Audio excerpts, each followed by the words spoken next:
peuple to la muka vraiment komona art to makamo ninga zo kenele vraiment ceux qui to tika to taka na Miss Boye ba on peut kuna bazo bongama ba boya ki même ba cameraman ba côté na vie chrétienne nganza ba benga na âge de 22 ans mais pour na kende kuna na saka na problème na saka déçu donc na lingaka alors mobile ngwa boyinenga na banolanda nzembo a Koffi Olomide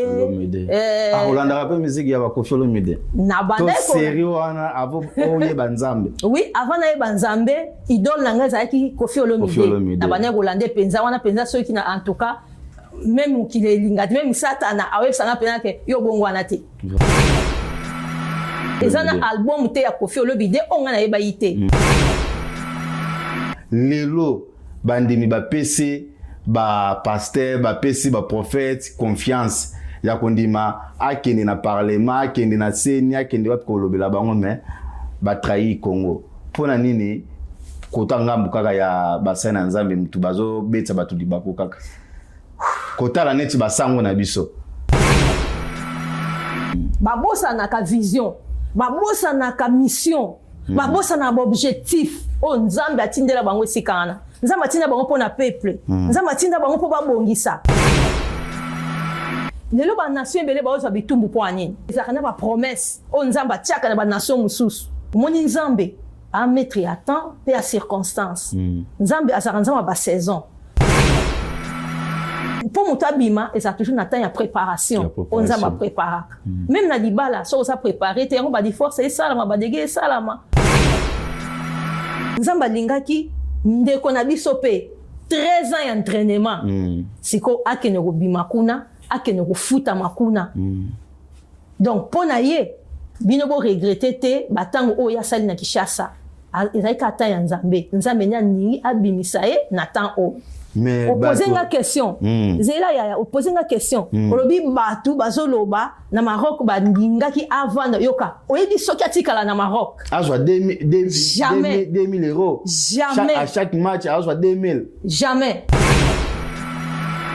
aza penza n'esprit ya Lumumba ndako nezola la nzala azofutela nationaliste penza mbongo wana kokai kosomba lopango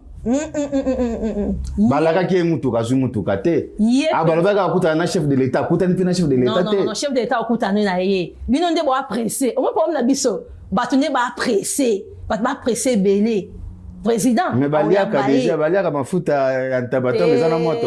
président oyambaye est-ce que yokana en passant est-ce que boyeba ke président Tshisekedi za mutia malamu ndenge za wana kozonga obisoki atikala na Maroc baninga begisa makambo nyonso esika pena baninga bafinga bako kaba bango ba marocain na bato nyonso amonde babeta maboko baninga bafinga omoni congolais ateka mboka pona mbongo omoni congolais aninga sa boye omoni congolais nga sa ko bebisa su image ya mboka image ya mboka ngao kiti sa susu président Tshisekedi mais ndenge ndeko na biso oya sali et matisi président Tshisekedi makasi mon président en tout cas ndeko penza matisi susu le kumu ya président makasi amatisi le kumu ya gouvernement ya Congo makasi amatisi susu kombo ya Lumumba makasi benke olbingo lobango amatisi kombo ya pays na biso makasi mais ba richesse na biso ya Afrique mbezaka pona tia na biso mais mamindele fu ba ende ko servir biso série moko toyoka ki Constant Mutamba non Constant Mutamba pa bimaki l'esprit ya Lumumba au sentir na boloko ti le zaka na boloko zaka na boloko vraiment si on éviter ba kombo Lumumba ngo ba banda kokanga bango kaka ou bien eza kombo moko eza na malédiction to ndenge eza malédiction te eza toujours ka moté amabe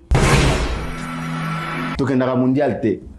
bananga na bota mako tunakenda te na éviter ndeko journal soka kenda na éviter série obota maka soki de mondial bokendaka alors lelo nzambe alobeli yo nini pona match moko to tika nango ya kozwa qualification ya okende coupe du monde to kokende ou bien to kokende te prophétie par excellence prophétie par excellence eza maloba na nzambe bonjour bonsoir bande konya surtout balandi ya Gemidor TV to pesibino merci encore une fois pour la confiance na fidélité au bon message ko pesa biso na kolanda émission au le peuple d'abord merci mingi na ba diaspora, merci na ba tunyo sto ba betu petaka ya kolanda émission oyo. Lelo nazalinga mokote na plateau na yembeli bino mutu munene alobaka bien musali na nzambe oyo na kosenga na régie ba fongola biso. Shalom maman. Shalom Yarigen. Maman, bonne santé. Santé za bien, Saint-Esprit en action. Nzamba obatela biso. Nzamba obatela. Vraiment to sepeli makasi biso staff mba Gemidor TV na papa de Onzinga depuis Suisse na mukolo ya lelo ko yamba yo ne sika oyo vraiment matondo mingi. Ngande mna opesa bino merci vraiment. Et sika ndingo lobi de boyemi biso, merci et pas na bino, merci et pas visionnaire sika oyo to moni sika kitoko sika monene vraiment to lobi lokumu ezonge pa nzambe. Merci vraiment pour la likanisi oyo. Et na pesi nzambe merci pour na opesa biso occasion oyo, opportunité pour tozala awa. Merci pe pour mbali nanga révérend prêtre José Antoine Musanga et oyo asepeli pe et apesa biso vraiment moi tant que azanga moi ndambo pour tozala en émission. Vraiment merci, apesa mbote chérie, merci. Voilà. Merci bande connaissance bozolanda biso en direct Gemidor TV mokolo ya lelo.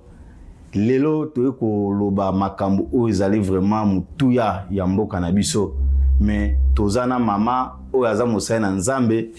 oyo nzambe alobaki kati na ye pe ya ye lelo aloba ngo liboso betando na biso oyo mokili mobimba eyeba tobutaki libanda na mboka ya Maroc bomoni tozongi kasi toyebi te nini oyo ezo marché te na makambo ya mboka na biso na makambo etali politique etali sport etali presque nyonso ezo marché bien te yango moni lelo ayene etando na biso ye moko ba question ezali yanga ba réponse ezali yaye bokolanda biso bo zapete bo partager bo aimer bo commenter parce que ezali émission oyo ekosunga vraiment mabote belé pe ba politicien belé même ba sana nzambe ebele yango lelo toye liboso awa ko pesa merci na papa de Onzinga depuis Suisse, merci na ba diaspora, merci na régie na batonso bazo sunga biso na sima ya caméra tozali na Jonas Munganga, merci pe na batonso o bazali ko prier pour na kolanda émission oyo. Alors maman na ebité soki batu nga peut-être na ko yeba yo mais bat baza kolanda na mokili mobimba ba yebite nani to yambi okoko se présenter. OK, merci beaucoup Ndeko Rigen. Par la grâce de Dieu, naza pasteur et na ministère naza évangéliste et tozo kamba des grandes communautés. Donc ça nabi tozo kamba Saint-Esprit na nos premiers visionnaires et toza na mobali nanga et toza ba leader il y a communauté Mont Carmel et puis il y a communauté Bethesda Trône des Grands Rois. Donc Mont Carmel au mobile nanga bandaka avant mariage ils a communauté munene et Bethesda Trône des Grands Rois on ngape na bandaka avant mariage. Alors c'est quoi to kambango biso mibale Bethesda Trône des Grands Rois na Mont Carmel. Donc par la grâce de Dieu ensemble na Saint-Esprit. Donc comme nanga Bertha Toala ya famille et Antonio Busanga comme mbali nanga. Donc naza Bertha Toala Antonio Busanga ami du Saint-Esprit. Donc ami du Saint-Esprit na procès to bien amiga du Espírito Santo. Voilà, merci maman. Awa tozali na Gemidor TV. Tokoyebisa bande kunyo bozolanda biso na betando na bino na Gemidor TV toza presque na nyonso production to salaka toteka ka ba caméra toteka ka ba trépied biloni studio audiovisuel biso ana Gemidor soko ye orozwango nde bozomona kana bilili wana tozana ba stabilisateur tozana ba caméra tozana ba carte mémoire tozana ba lumière donc nyos tozana ngona bosenga ozana bezo ya clip ya kitoko ya malamu Gemidor akosala lo musala okosepela mama lelo to uti 2025 to kochongo magina difficulté ya mboka na ba problème ndenge na ndenge ebele pe batiki mukili oyo kasi lelo toza na 2026 na yebite mama omemeli bana na yo to biso nini na bato bazolanda biso en direct na Gemidor TV omemeli biso nini makamba malamu na 2026 ya. OK makamba malamu na 2026 eza teme belé ndenge soloba toutali na 2025 2025 eyaki mpe na makambo nango année na année nzambe abongisa toujours makambo nango eza na bato mpe na 2025 bamoni na bango mpe pasi te ezodépendre eza na bato mosusu mpe bamoni pasi bato mosusu baleli bato mosusu mpe basepeli mais mpo na biso 2025 Saint-Esprit atambwisaki biso selon ndenge alingaki parce que todépenda ye mpa nzambe alors 2026 mpe eza bienvenu mpo na tia na biso amemi atindeli biso makambo malamu toza na grand thème na biso oyo nzambe apesi biso na 2026 eza année ya ba grande ouverture année ya ba grande porte bible elobi boye tes portes seront toujours ouvertes elles ne seront fermées ni jour ni nuit afin de laisser entrer chez toi les trésors des nations et les rois et avec leur suite car la nation et les royaumes qui ne te serviront pas périront. Ces nations-là seront exterminées. Donc, ceux qui n'ont 2025, makambo ezalaki ya kokangama, makambo bazokende malamu te, baporte ezalaki ya kokangama, bato balelaki, to se souvenir susu te na 2025. 2026, nzambe atieli biso baporte ya kofungwama. Mais première porte, eza Jésus. Il y a la porte des brebis. Oyebi des fois, à cause de problème ebele, même dans l'église, tobosa na akeye soaza. Tobosa na akeye soaza. Alors total rami ba problème mais total a Jésus. Voilà pourquoi ba porte ko oza lebele, oye ko mema biso na grandeur, oye ko mema biso partout oyo moto alingi, mais na 2026 toka na porte moko. La porte moko. Porte en komone Yesu. Yesu. La porte des brebis. Donc ce moto akoti na porte Jésus. Premièrement, à sa vie éternelle. Pour biloko na bato babosani, c'est comme si tant que tu es na bon nzambe, ba laksi biso ba moko matériel, ba laksi biso ba voyage, ba laksi biso mabala, yango moni bato baza dessus. Tangu 2025 et sili, bato ba oloba ah, net batema ngo ba pesa biso metozuite, mais ndenge nini esabi boye parce que bato banota la batem, bato banota la bozui, mais bato banota la te nani apesa ka bozui. Donc, en 2026, on a posé la source. La source. Donc, on a zonga. Un retour à l'authenticité. Donc, retour penza la source. Vraiment. Et si ka penza to bande là, olibiso tangu ngata batea kinga évangile de Origen, na ça ina ba problème. Na loba na ba mission mususu, na bi ke to lobelango parce que bino bato benginga. Falende na landa obino bolingi. Vraiment. Mais na pona kota na likambo ya oyanga parce que tuninga na vie chrétienne nganza mabenga na âge de 22 ans mais pour na kende kuna na saka na problème na saka déçu donc na lingaka alors mobile ngwa boyinenga alors na kata ko lela wana saka déçu na banolanda nzembo ya Koffi Olomide Olanda rappel musique ya Koffi Olomide na banda ko sérieux wana avant oye banzambe oui avant na banzambe idole na ngaza ki Koffi Olomide na banda Olanda penza wana penza ceux qui na en tout cas même qu'il est lingati même satana awe sanga pena ke yo bongwana te vraiment potane komba Koffi Olomide c'est pona zala oui na ça sincère que na bandai ko landa banzembo ya Koffi Olomide ezana album te ya Koffi Olomide onga na yeba yite o monde inde o munga ngache Walkman na matoi bon nga pena banoti yango penza ola pena banzembo ya Koffi Olomide ozo yimbango mais ezana ndeko moko azolanda biso depuis Allemagne trésor mwela alobi ndeko Rigen émission ezali ya ming toyebi eza na politique mais toyebi te tunela biso mama est-ce que mosala na nzambe akoki po kosala politique oh mais yesikoyo alingi na ntenga na expliquer makama ba porte ye mama ke na politique oui yebisa ndeko o azolanda biso mosala na nzambe akosala politique pona nyinte politique euta na bible bon nzambe mo asa politicien nzambe yemo asa politicien oui nzambe mo asa politicien tozwa kaka na ngina peso makami bale ba na yebi ki basana nzambe musu ba Holanda musu go contredire mais wana les opinions nanga et puis eza na bible parce que makamna sola eza na bible OK totsa boy est-ce que nzambe ayebaki te ke Adam na Eve ba osumuka ayebaki politique na nezani donc nanu ngana okete na ba définition ebele donc nanu politique yango moko eza nini politique yango moko bible lobi non bible te politique yango eza manière ya gouverner un état manière ya gouverner un état tozana politique eza ndinga gouverner un état d'une manière intérieure. Wana ya mboka. Exemple biso na Angola, ndenge nini ya kotambusa mboka na biso Angola makambo etali biso. Na Congo pe makambo etali Congo. On comprend? Alors sikoyo Nzambe ye mutabanda ba makambo nyonso wana. Eta liboso Nzambe asala ezali jardin d'Eden. Atie banyama, atie biloko nyonso, ayeko tia Adam, ayeko tia Eve. Lolenge intérieur ya Nzambe. Alors, donc il n'est plus loin. Tango Nzambe, tango ki le bandi ko s'épanouir, ko panzana, toko makaka na temps ya du coup, tango Nzambe ayeko sa la alliance na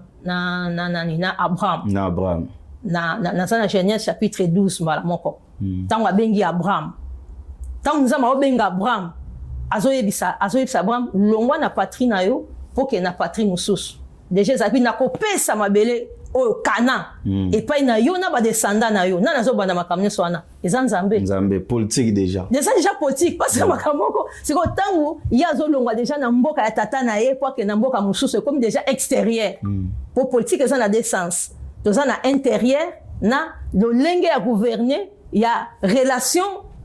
extérieur donc il y a pays na pays donc ezaka makambo Nzambe asala ngo tozomona awa ba Donald Trump na Venezuela kuna azu président azolinga changer makambo sikoyo bango siko ba osana ndenga mabe omoni pona nini baboya ke basana Nzambe bango basana ba intérêt pétrole huile bazolanda place ba intérêt za si pona nini baloba ke basana Nzambe bakoyi ko sala politique te to bana Nzambe ko sala politique te justement makambo loba wana pona nini parce que neti déjà o makambo yozo loba wana Donald Trump na et comme déjà mabe on est comme une violation de territoire ya malamu te omoni alors biso pas bana Nzambe to ça na vérité to ça na sincérité to ça na amour to ça lokola Yesu alors siko babilo ko nyonso wana yango sala ke des fois ceux qui biso bana Nzambe toza neti na politique par exemple yo sa président aza neti mpagano alors c'est comme moi na Nzambe tanga za wana ba otinda bino siko peut-être boke no signer ba pacte peut-être botinda boke no boma peut-être même makambo sama na Rwanda na Congo eza makambo ko ezala raté omona bien que na Bible ezala biloko mususu Nzambe mo bana ko permettre neti ma bitumba ezaka entre Israël na bamboka mususu wana Nzambe muta permettre wa ebitina question muso elinga boye est-ce que yopi lelo okope ko sala politique mais oui bien sûr mais comme nazolo bango wana mais pona nini te soki Nzambe ye muto aza biti ya makambo nyonso wana oyebi Bible biboye na 1 Corinthiens 2 à partir ya 8 na 9 sagesse ya Nzambe biso totera sagesse ya Nzambe totera sagesse mokilo te donc soki bato bayebaka ke Yesu aosekwa bangai babomete nzoka Bible bike eza makambo Nzambe abombaka ce sont des choses que Dieu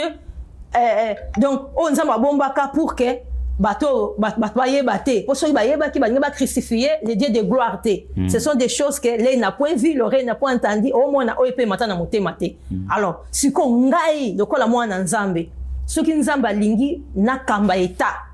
soki président de la République na ozala soki député na ozala soki na ozala mais na ndenge siko ya solo siko problème eza nini parce que occultisme ekoti mingi na kati ya makambo nyonso wana na franc-maçonnerie omoni ekokoma neti ke yo mwana Nzambe tango ye so ba imposer yo po osala esika na fo so biki rouge o signer fo sala boye fo pesa batu fo sala boye fo adorer Satan mais maman na kokato maloba te mokili oyo tokoki koloba makambo mingi ekomi kobeba na basai na Nzambe soki totali bagode mpoi na kotanga mosusu pe te oyo baza sikoyo na bapouvoir place na bango mpo bango balingaka te kotanga nkombo na bango na kotanga boye na ntango batindelinga jipe na ntango batindelinga basoda na kotanga bakomba bato te juste kaka lelo bandimi bapesi bapaster bapesi baprophète confiance ya kondima akende na parlement akende na seni akende wapi kolobela bango mais batrahi Congo pona nini kota ngambu kaka ya basai na Nzambe mutu bazo betsa batu libako kaka kotala neti basango na biso bozo ozomona yo moko basango na biso lelo tala koto bazo se retrouver nangamba bananga nangamba so baoki ke bunaganda babotoli bango basali nini basepele soko baoki wazalendo abotoli bango basali nini balobi babimine betando babandi ko chama kelele metaki yo mosena nzambe okoko pesa tokoloba nini na ndenge lobi lelo pe ko sa politique lelo pe ko koma pe président de la république député sénateur na nyonso wana est-ce que yo le soki bana ba poni yo to mboke poni yo au servir pays est-ce que na mona ndeka mabe omoni ya bible lobi boye na Proverbe 29:2 quand les justes se multiplient le peuple est dans la joie quand les méchants dominent le peuple gémit ozo kanga ya wani nazo landa problème ba kombo o tangi dans na posa nango vraiment té mais problème eza message omoni ndenge toza biso nyonso toza na bato nzambe toza na bana nzambe mutu oya za na nouvelle naissance oya yamba yeso solo lokola mokonzi po mobikisi na ye azana saint esprit na kati ana ba fruit ya saint esprit abanga ka nzambe aolenga te liboso ya quoi que ce soit to ya qui que ce soit parce que nzambe mutu a établi saka omoni ba président omoni ba roi bango nyonso nzambe mutu a établi saka bango tout pouvoir vient de Dieu omoni grâce do nyonso parfait na grâce nyonso excellent ezo wute pa ya nani e pa ya nzambe yango mona même bible ça biso to sambela rapona tina na bango poto za la tranquille omoni donc mutu moko tamitia roi na makasi na ye mutu moko tamitia président na makasi na ye omoni parce que otunanga mingi na ebité obongisa ba question nini mais soki tolobi to bana rozonga pena na bible omona ke bible yango moko ezo pesa biso aval ya makambo ebele ya oloba vraiment ke nzambe penza mutu a tia ba roi ça tout temps verset moko Romains 13:1 Romains 13:1 le biboye que toute personne soit soumise aux autorités supérieures car il n'y a point d'autorité qui vient de Dieu et les autorités qui existent ont été instituées de Dieu pour l'obanine ouais place à Satan exact ouais place à occultisme ouais place à franc-maçonnerie ouais place à Kanyaka exact mais tout le monde a mais c'est ça le problème nzambe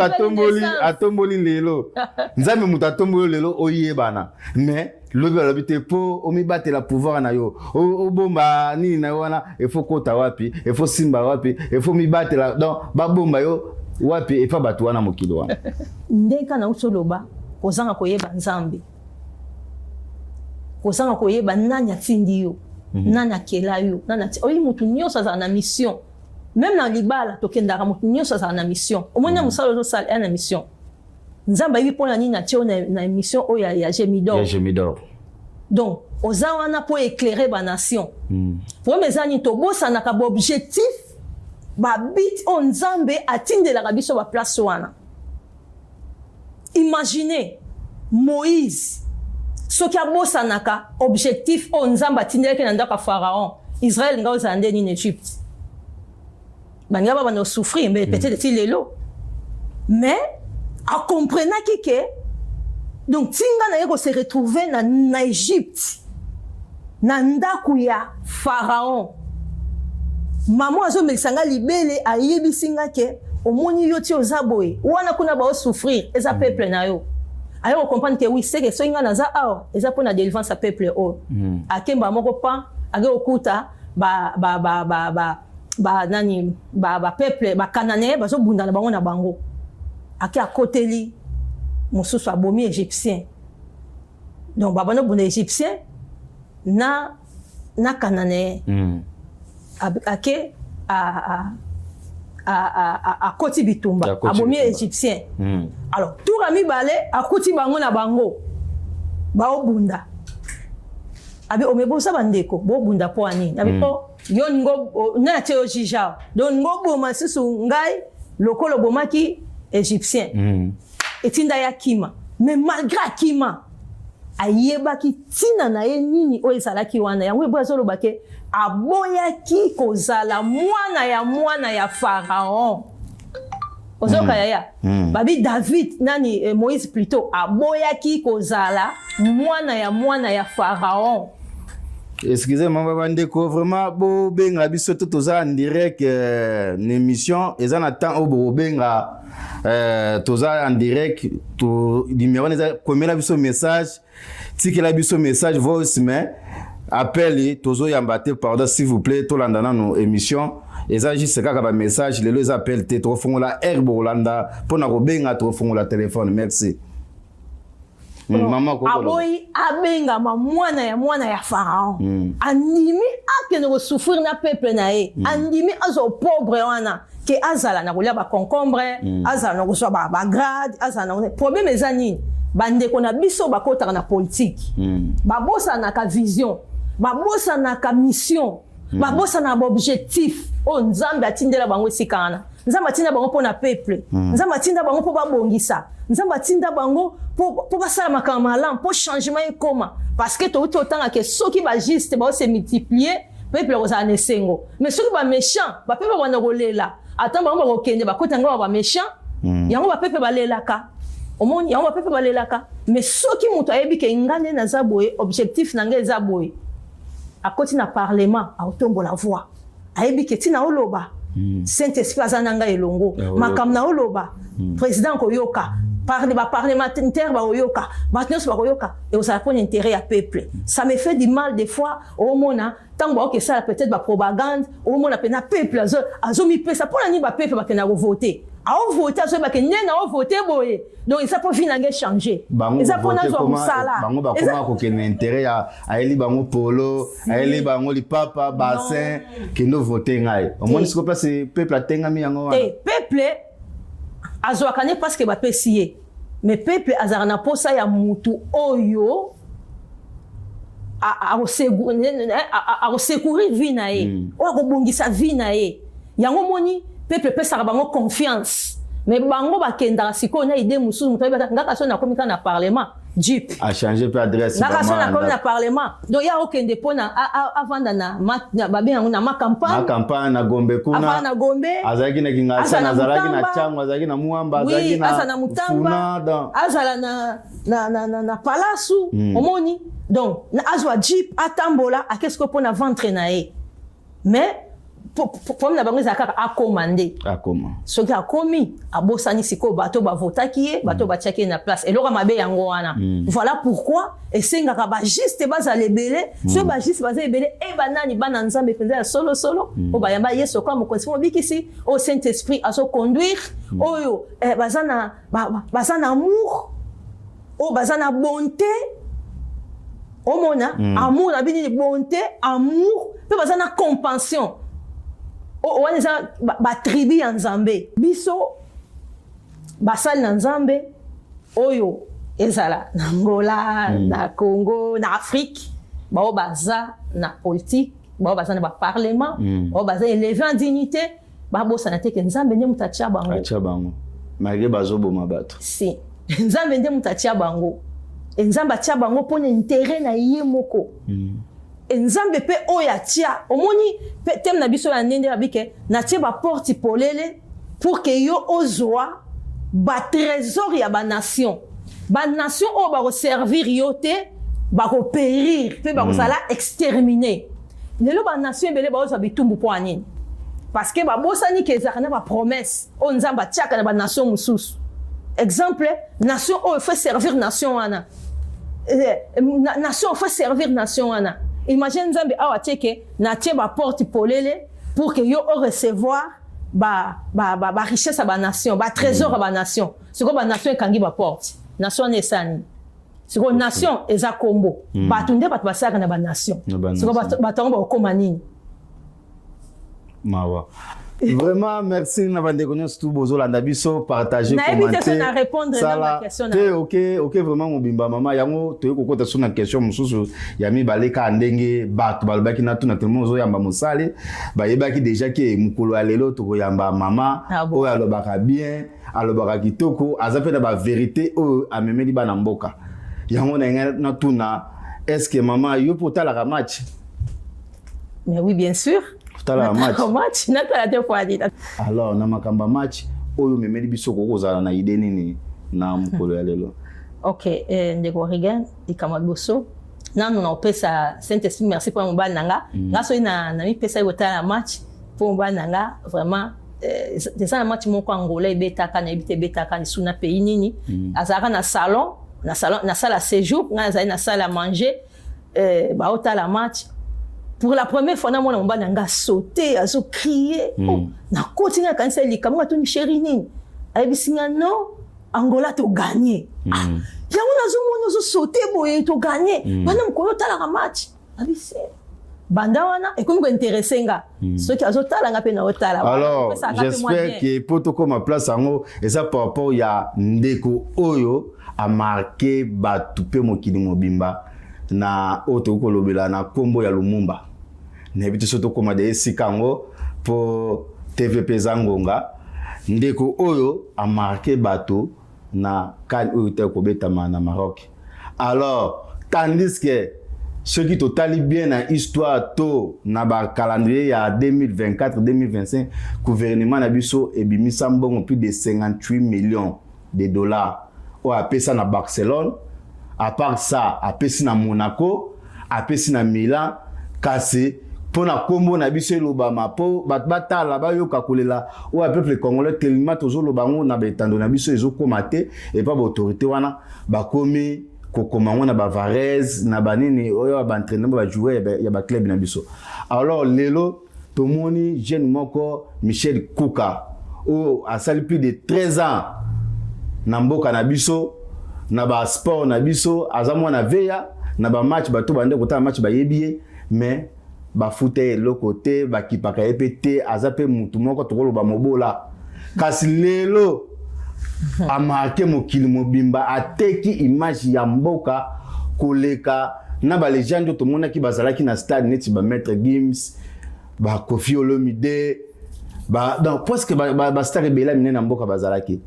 kasi na ebite na ngambu na yo tozotala na bato bazolanda biso mbongo ebima ba pesa 58 millions na Barcelone lelo so totale mboka mai ezalité courant ezalité ba terrasser ou même bon on est ko bon ça ba terrasser ba tout soki mule beti muke ba kangi bisaka ba kela le pa ba voisin donc ba bazo souffrir na ndenga osakana te mais jeune moko oyo lelo asali honneur ya mboka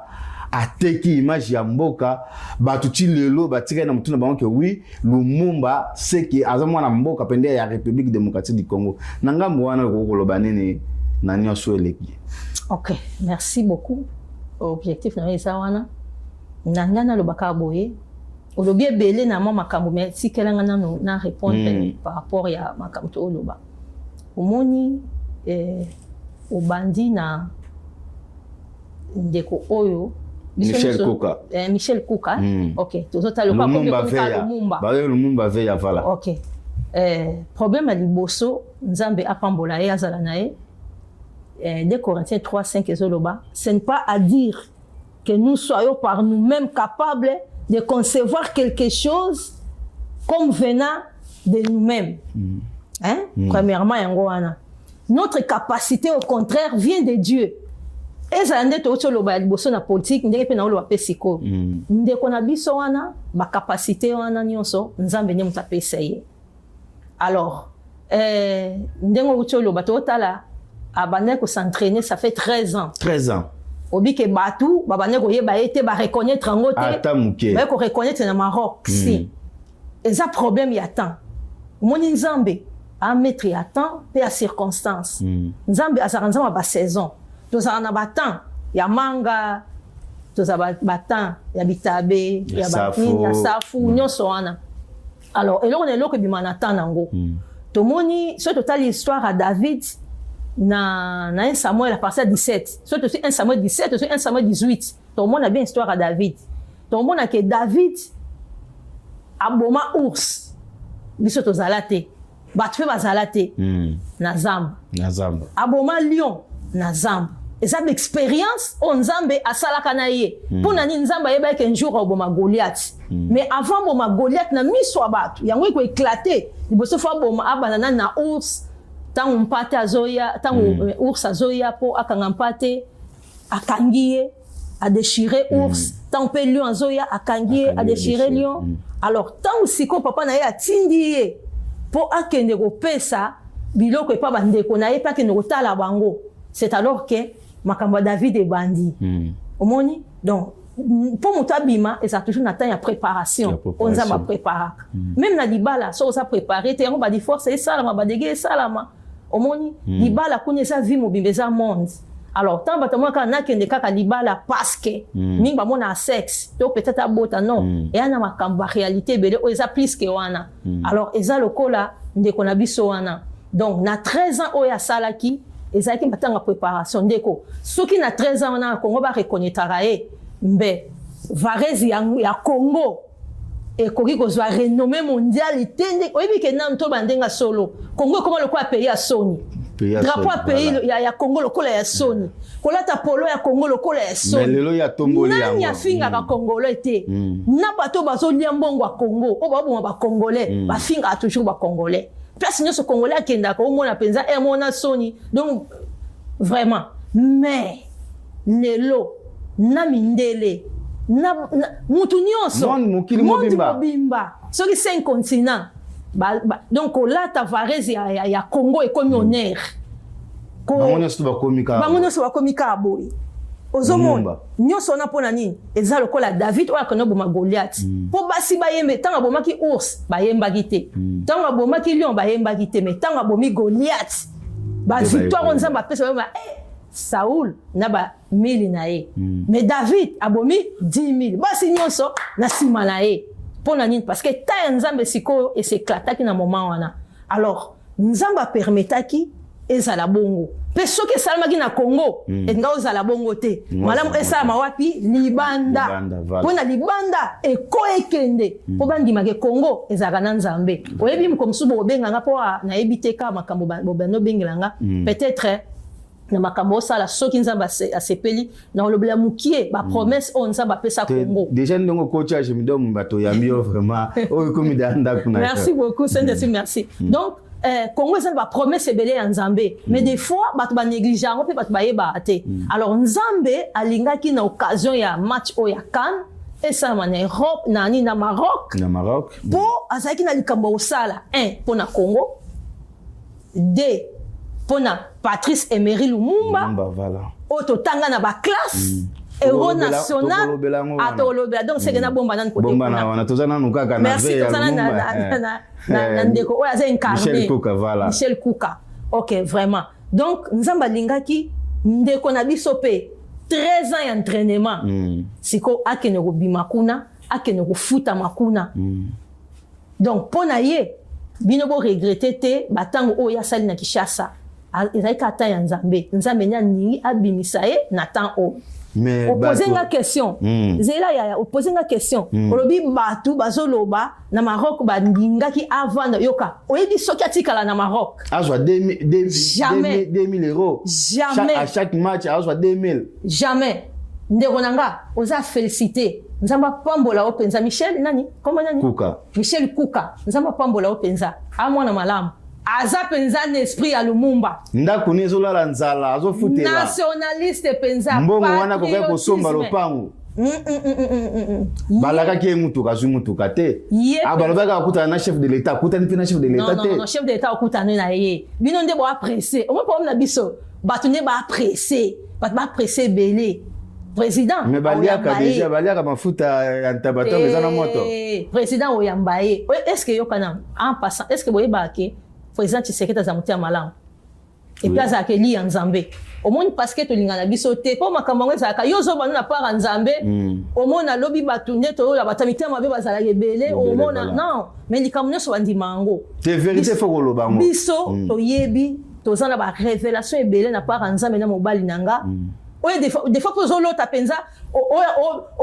ozolota be Saint-Esprit donc Jésus a obimela yo mais na image ya président Tshisekedi vraiment omoni na Jésus abimeli yo mais na image ya Tshisekedi neti mikoleleki na olota penza président na biso ya mboka na biso awa donc Jésus abimenga na image ya président na biso donc des fois biso nde batu toyebaka vraiment te pona nini nzamba tia bango wana bazara pona biso yango nzamba olinga na Bible to sa nini to sambelaka pona bango eza ba oppression ba makambo ebele mona moto ayekala posa makambo ya malamu mais ba oppression ya par-ci par-là l'intercesseur mukie président oyambaye président Tshisekedi ala moto ya malamu oyambaye bo pesa nde temps na temps oyambaye a pesa ye o nyonso o esengela pesa ye koleka o ba marocain bana okanela ye ba ba pesa ye moi bimana 12 000 euros ezelo roté par rapport nanu ya honneur o ya zwina mokili ya kombo o ya zwina mokili eleki 12 millions ya mibale eloko na sepeli nango kasi eza lokola Moïse aboyi kobenga mwana ya pharaon andimi ake souffrir na peuple na ye donc azana ni reconnaissant ya bato balongola ki ye imaginez bino boloba ke mboka bayebaki ete ndenge nini nakoyi kolonga na Congo pa koma na Maroc c'est que bayebaki ye ndenge nakotaki na avion est-ce que banyoso bakotaki na avion yo okotaki nakotaki te okotaki te me ya koti c'est que bayebaki omoni alors sikoyo ndenge eza wana kozonga obisoki atikala na Maroc baninga bebisa makambo nyonso esika pena baninga bafinga kaka bango ba marocain na bato nyonso amondi babeta maboko baninga bafinga omoni congolais ateka mboka pona mbongo omoni congolais aninga sa boye omoni congolais nga sa kobebisa su image ya mboka nga kitisa susu président Tshisekedi mais ndenge ndeko na biso oya sali et matisi président Tshisekedi makasi mon président en tout cas ndeko penza matisi susu le kumu ya président makasi amatisi le kumu ya gouvernement ya Congo makasi amatisi susu kombo ya Lumumba makasi benki olbiro lobango amatisi kombo ya pays na biso makasi ndeko moko Kwame depuis Brésil Louise Kwame atuninga lobi noaki mama lingo beta histoire ya Lumumba tuninga biso bon tolobela Lumumba azalaki nani Lumumba azalaki nani na mboka na biso po bayoka ki de lingo flasher ngande balobite tika mama silisa me ndi nazongi na question ngo parlons sur Lumumba za nani azalaki nani na mboka na biso pe asalaki nini na mboka na biso na boye biso tozali na tobota mité mais totanga na ba classe na ba histoire makamnyo soana alors Lumumba azaka premier ministre na Congo n'époque Zaïre n'époque Congo kaka non n'époque Congo quand n'époque Congo azalaka na série à Zaïre donc époque on azalaka ministre siko ye azalaka na amour ya patrie na ba patriotisme pe azalaki africaniste donc ye alingaki Afrique bolamu alingaki te côté qu'Afrique pe alingaki te ba mindele ba nyoko l'Afrique pa lingaki bozu ya Afrique ezala ya Afrique donc africain omoni neti ndenge basala par exemple neti ba Schengen ndenge tozana ba bobenga ba pays Schengen non neti ndenge États-Unis eza ba eta ebele na kata moko ba makamnyo so wana o basala donc soki ba Lumumba bazala ti lelo mbe toza pe na Afrique pe mbeza bongo mbe toza pe na visa na biso kaka biso nesto kenda kaka oya ko kende boy na facilité wa okay boy na facilité o sa boy na facilité mais toza na fierté na biso mais ba richesse na biso ya Afrique mais zaka pona tia na biso mais ma mindele fu ba ende ko servir biso omoni ba Lumumba ba bato moko alingaki te kaka pona nini kaka bango ba servir ba mindele pona nte ba mindele ba ko servir peuple noir ba ko servir pe Afrique ba ngai mutu na mutu azala indépendant bino ko na poto na bino biso peto komisa Afrique poto na biso alo bino bo dépendre na ba richesse na biso so mundele lokola linga mutamayele te yakomba bomai donc ye alingaki malamu kutu bochanga na prison malamu bo manga ba biloko na papa na biso malamu bo mana bino ngabe ba Lumumba mususu ba robima même mboka na biso ete kamate ba richesse na biso eza kaka ya biso na obanga bino ba mindele te na obanga ba fimbu te na obanga ba prison te obi des fois ça me fait mal tant natala kata mikolo nde bazozo msa makambo yango esala pasi au mona kandenge Jésus akufaka pona tina mokili pona tina na biso tout ça boyeboye batelo ba comment ozongo léger nga na bitan tozo kola to bimisa ma miso bazobeta Yesu donc ba sete botozo lela lelo batebele ba banga yango suste mais ko bana mwana 10 ans atala mais voilà yango mabe comme ebele na mokili yango bato psycho bato babosani misala so sala na ekulusu yango motema mabe komi ebele yango ba empoisonnement komi ebele yango la ça sala mutanga tourna la film ye place azo mi anima sanga azo sala ambiance na ba pays ya ba italien si omoni déjà tant na olba liwa Jésus déjà atmosphère comme on va changer parce que chaque jour chaque instant moi na Nzambe ko bossa na ka jamais pona ni Yesu matani ekulusu assez quoi si azana droite à majesté divine ici mais misala sala ne kulusu mutako bossa nango azate après ça biso victoire sur la mort après ça biso victoire sur le péché mais nzoto azaka 100% homme 100% Dieu bien sûr mais homme il a souffert comme humain pas comme Dieu makile tanga comme humain pas comme Dieu mais côté nzube na mutu pas comme Dieu pas mais c'est comme humain omona alors biloko nyonso wana pokaka biso to bika pokaka biso to koma bana tozana bomoy poto koma oyo biso mango innocent obiso zotanga ezai 53 so tanga ezai 53 et ça la passe chaque jour so tanga ezai 53 mon zolela yango sala ka nouvelle naissance yango sala ke moyen mutasala mabezate nga mimi comme surtout ça tomi toni mobali nanga pona nini bana lelo balela raté yango muta osala lisumu lokola nguba muta otia poison na muninga muta oboka mbasu muta oboma ba makamoni c'est ça mana ba pays ni sana ba Rwanda makamoni c'est ça na ba pays so otala mais tu pleures makamoni so Yesu alonga ngone ekulusu omona bana basi nu omona bato omela masanga donc makamoni so na Yesu akana ekulusu pona tia nango alors son ostala sko ba lumumba poto ostala kota ba lumumba omona vraiment que na tango na bango na yebite so ba bana ko sambela je crois que bazali ba chrétien catholique je crois que ba bana ko sambela donc omona que azuka que image à Jésus avec que soki Yesu akufa ipona mokili c'est ngana akufa pona Congo c'est ngana akufa pona Afrique yango Afrique mobimba ba reconnaître kaye tozana ba ezana ba université za Lumumba ezana ba nini boza ya Lumumba na Congo pe ezali alors siko ezana série moko toyoka ki Constant Mutamba non Constant Mutamba pa bimaki l'esprit ya Lumumba o sentir na boloko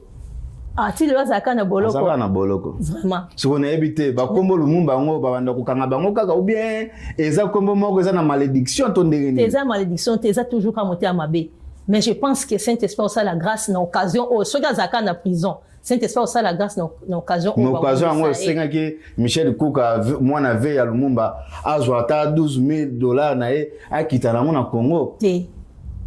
ndena uto yebisa bino omoni Nzambe alingi siko na kata makambo azongisa gouvernement ya Congo bayeba pona ni Lumumba kufaki ndena bi makambo objectif o bazayeli place wana donc bayeba pona ni Lumumba kufaki akufa pona patrie alors des fois bango ba osala siko po ba trahir patrie mais bayeba kezana ba makila moko etangaka ba innocent moko ba kenda pona patrie o bango ba olia lelo bazolia lelo nde bible lobis etumbo eso pesa biso kimia et kwa likolo na Yesu donc etumbu o ezo pesa bango kimia balia ba sepela et kwa likolo ba emery ba partir sur Lumumba alors Nzamba suscité ba Constant Mutamba wana Nzamba yoko suscité o ezo ba Michel Kuka oyo pona esprit wana ya Lumumba po bazonga bateka susu mboka te voilà bande konyo tout bozolanda biso partout dans le monde na Suisse na France mobimba na bi femu bumba mobimba boza na mobondo na Kinshasa kutu kolobate na Johannesburg Marlin Kawasa azawa na mobimba pona kolanda émission lobby émission kitoko makasi mais mama poto kene na muzindo na bato bozolanda ngai lelo ona koyebisa bino Nzambe alobaka na bato Nzambe alobaka na bana na ye ndi umuni ba révélation moko mama azanango wa yaki na plateau po yebisa biso yango to komi na moment ngo kota partager commenter pour mokili mumba eyoka message oyo mama lelo tufandinga na yo na Jimidor TV ndengo omoni yango ezaboye na benga ki opamba te parce que na yebi ke Nzambe ayokisa ba o ayesoni te ezana ba pasteur ebele na Kinshasa wana ebele tant bazolanda pe mission bazoyeba ke oui ndeko Rigen émission le peuple d'abord a chrétien a lobelinga mais eza juste la vérité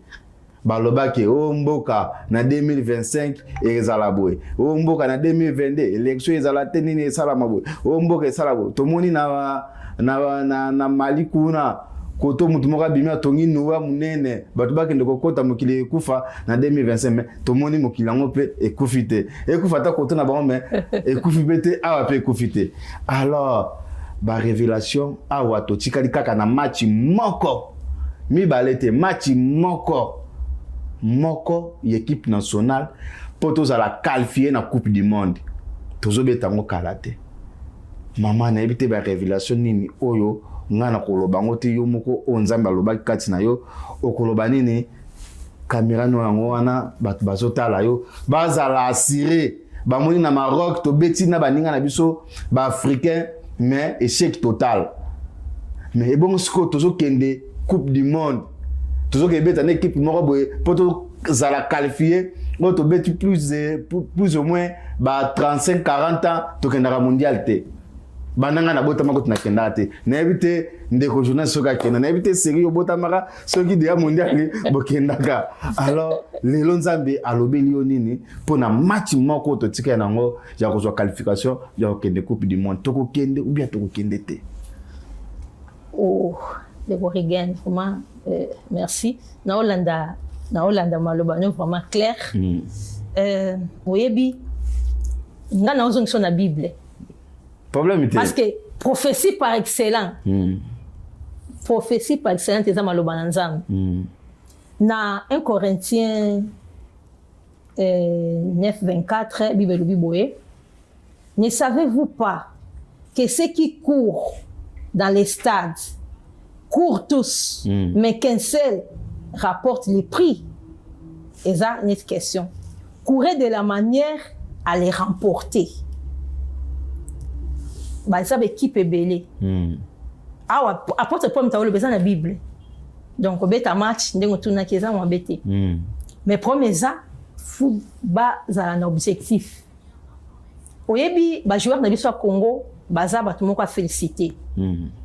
Et là, on a na sepela nango, batia kami kombo nzambe liboso. Liboso, voilà. Na ebite na kanya nini oyo kombo ya Chancel Mbembe bimaka la justice de Dieu yana. Chancel Mbembe apela nzamba pambolo. 2024, j'espère 2024. Vraiment. Donc so Hollanda bango, baloba min kaka kombo nzambe, kombo nzambe, kombo nzambe. Basangisa nzambe na banzambe mususu te. Premièrement, bosangisa nzambe na banzambe mususu te. Nzambo apesi bino ba potentialité na kata potentialité apesi bino ba talent apesi bino ba don et bo travailler yango bo continuer sur ce que travailler yango si bo koma ba bil pe bo sa compétent alors biso to ndima na compétence na bino to ndima pe na habilité na bino biso to pesi bino confiance biso lokola bana nzambe basa na nzambe to zala wana poto sambela po antia na bino même na oyo elekaki na Nigeria to sambela kinga kuna mwa Nigeria za mboka ya Idausa Congo eza mboka ya Dina Bala eza bitumba banzambe ya banzambe donc soki bo kangama epa ya nzambe soki bo komitike epa ya nzambe soki bo pesa nzambe confiance oya pesa bino ba elonga ndeti apesa yi David na ozo aka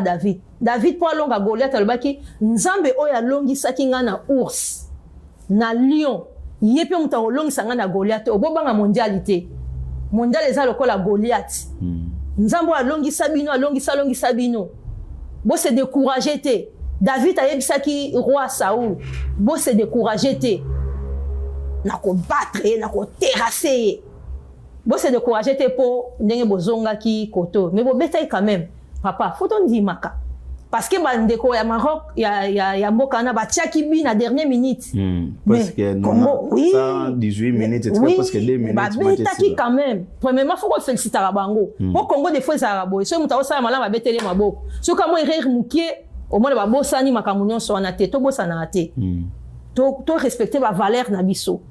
ezala ba musicien même profane ba musicien nzambe et ça va pasteur pour makambo wana surtout bino bat bosaka ba émission et ça la biso passe belé pour ozwa mbongo malamu ke no tanga kaka kombo ya mutu moko na mabe mais mutango na ba mboka mususu bazo respecter yango bible lobi ke yesu mtablo makambwana prophète mote azalaka bien réussi chez soi et ça na katanda kunae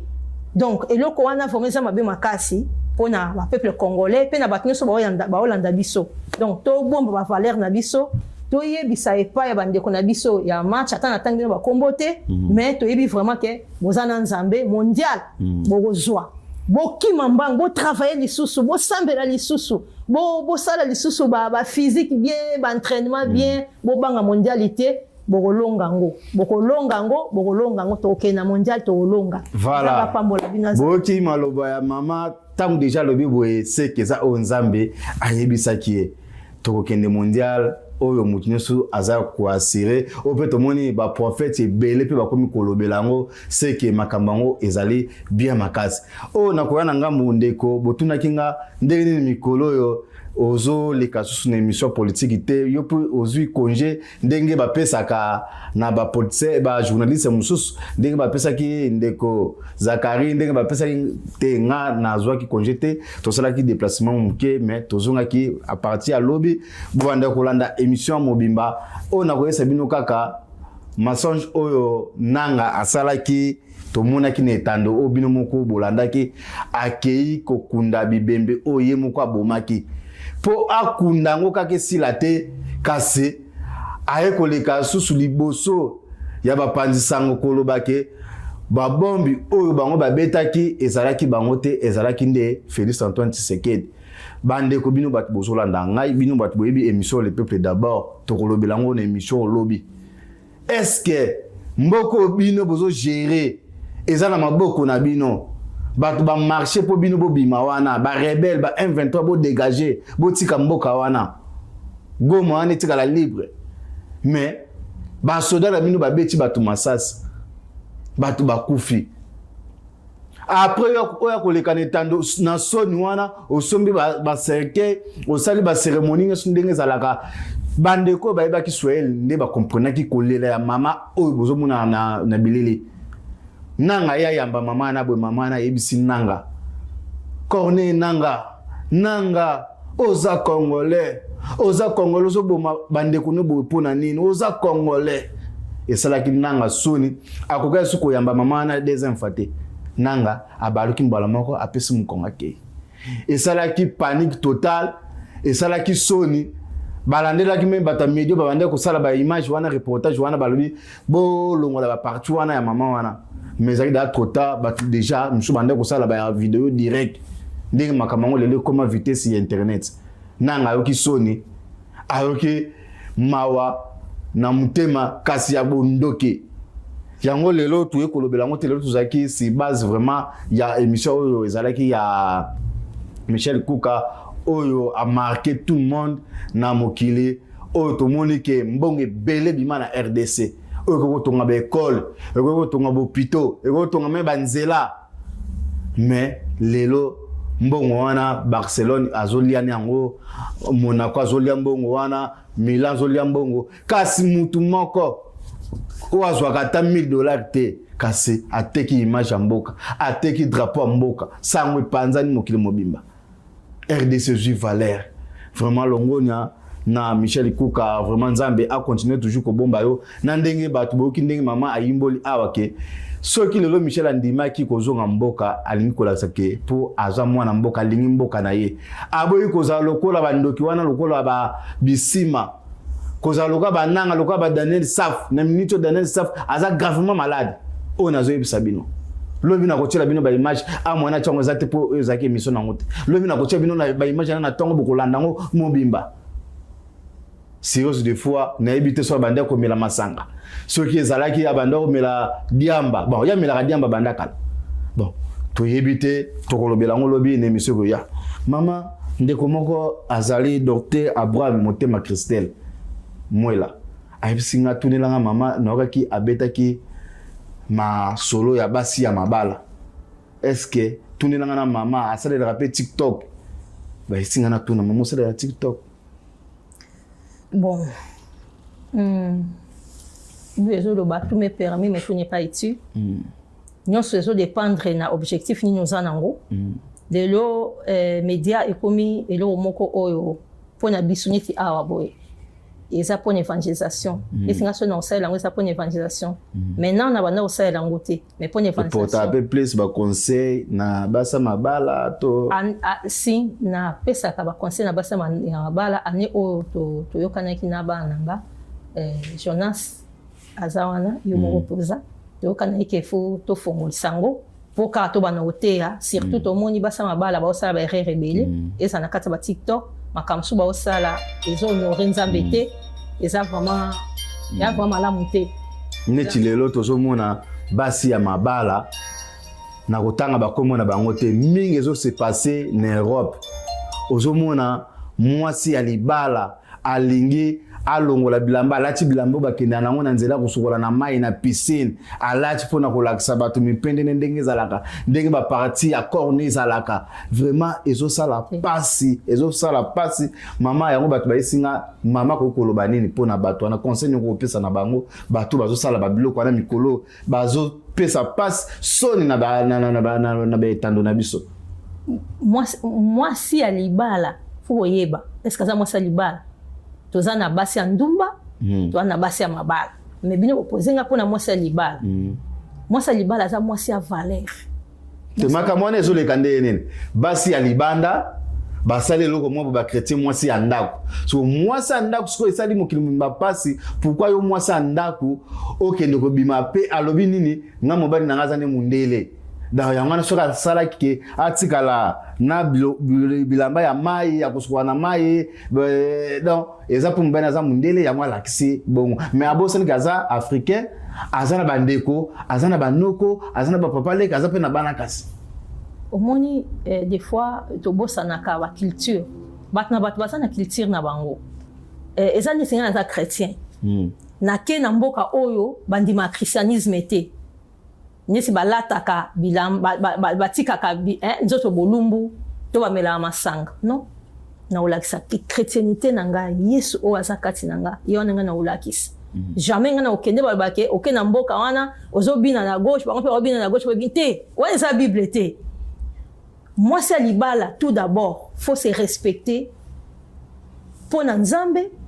ya mibale pona mobali na yo parce que la femme aza couronne ya mobali la femme a sa gloire ya mobali.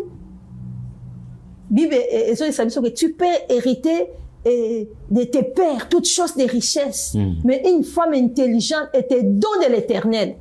Moi c'est pas mobali a don on zamba pesak. Ce que femme don a otika la nuit parce que mbali na mundele. Voilà, TV Zangonga, tu komi presque ba komi ko sa biso signe déjà. TV Zangonga na yebi ke mbala sima to yamba su mama so ki tozana bosenga na ye to soka zali na message ya kopesa na ndaku na ye o de Jemido biso na papa de onzinga na staff mba technique. Tozalaki de amobimba to yeba ke mama lelo ko ya ndenge za bolipa mboli munene etikali na Jemido to yebi ke ba o ba kunda ba o ba bundisaka Jemido ba kokokate parce que bana na Nzambe déjà ba yaki basali prière makasi awa mama na yebite lidobano ya suka to ya bokabwani ekezala nini na journée ya lelo. Merci le bana sukeza papa de onzinga Nzamba pambola Jemido rikende liboso basana Nzambe bela bana roya pe batu ya batu ya sorti nyonso bana roya et yo potombwama. Merci. Et surtout que tous en 2026 année ba ouverture. Voilà. Bozwa ba trésor à ba nation. Amen. Merci pour notre nabino et to bossa na te ko lobake Yesu azozonga kalate. Motna motami lengela mosali na Nzambe politicien moi na Nzambe mokili mobimba biso nyonso to milengela et na oloba susu pona ndeko na biso o tozobenga Lumumba na obondela bino penza batu nyonso surtout ya Congo bobo maete et botele poison te bo fina epete bo pousser ya kende botika vraiment aza vraiment icône pona tia na mboka et to samba avec pona ebiso nyonso Nzambe penza azala na ebele azala na vraiment Nzamba pambola ba ndeko na biso o tozomona te ba héros dans l'ombre ouais Nzamba pambola papa munganga mobali nanga paza ayaki kotikanga vraiment merci Nzamba pambola mobali nanga vraiment soki Yesu azongi tokutana mapata mais so azongi te lokola porte eza kofungwama nebi que tokota na susu na Gemidor. Merci. Batuninga wa mama tomoni miso esili me adresse ya église mama pesité pour azolo ba déjà bien peut-être bakozana bosenga na ye bako komoni église adresse ezali wape donc merci beaucoup église na biso Mont Carmel eza na Palanca na Ruaga donc na Strada Nova sozo kende uti sanatozo qui est populaire na Strada Nova Ruaga moi to pesa ba référence ba koma ba pesate Ruaga na numéro 173 église à Mont Carmel ezawana isika ya apôtre José Antonio Busanga et le mona maman Berthe tozawana et beteza 30 gants roi eza kaka na Palanca à partir ya Zaba so koti na terrain Zaba na administration na biso Zaba ok quelque part kuna benga ngo kota kimbele au mona ministère beteza 30 gants roi ezawana na petoza kuna na mbali nanga toujours et ba numéro na biso eza 923 38 32 13 923 38 32 13 923 085 867. Merci. Batunyo surtout bapesa biso chance to libaku ya kolanda émission oyo to komi vraiment na suka o na koloba kaka matondo na nzakomba oyo akoti so na ne oyo 2026 babi ezali animoko ya réussite animoko ya succès animoko oyo batu bakoloba ke oto simbikisi mais kisi to simba ngo banda kalati tiro ezali ya biso. Merci na batune sur babeta kitaka ya kolanda émission oyo, merci na ba diaspora, merci na Frank Ilunga depuis Kinshasa, Marlin Kawasa, Trésor Mwela, Cédric Muyanga, Papa de Onzinga Motema ya Mama Bita depuis Suisse. Merci na Kwame depuis Brésil, ngana bino tokutani mokolo ya sima bolandi émission kitoko partager commenter ce que vous allez na bosenga mama ba adresse ezali wana numéro ezali wana tikela biso na commentaire benga biso et sala malamu na yebisa ki bino na début émission oyo tozana ba caméra professionnelle ba 4K 6K eza déjà disponible muto azana bosenga ya caméra azali na posa ba image na ye to ba émission na ye to ba événement na bango ya kitoko elekaka na ba etando yaka na Gemidor production malamu zo salama awa ozana posa guitare ozana posa synthé nyos ezali yango ngana bino na yebi tokutani à la prochaine na numéro mususu ya sika bye bye.